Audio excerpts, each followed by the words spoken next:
So here's the deal. Linux is the underground legend of the operating system world, the one all the cool hackers whisper about.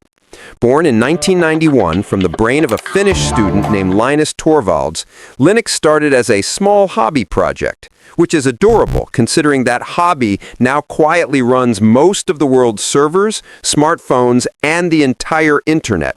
Yeah, Google, Facebook, Amazon, even NASA, they're all powered by this hobby. What it actually does? Linux is like the invisible mechanic of the digital universe. It doesn't need to be flashy, it just keeps everything running smoothly. Instead of trying to please everyone, Linux gives you the blueprint and says, here, build what you want. That's why it comes in dozens of flavors: Ubuntu, Fedora, Arch, Kali, each one customized like someone's weird coffee order. Strengths? It's insanely reliable, secure, and customizable.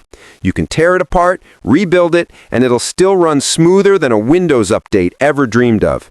It's free, open source, and loved by programmers because it never hides what's going on inside. It's like having X-ray vision for your computer. Drawbacks? Well, it's not exactly beginner-friendly. If Windows is plug and play, Linux is more like read a 200-page forum post and pray. Some apps and games don't work natively, and troubleshooting often feels like defusing a bomb with Reddit open.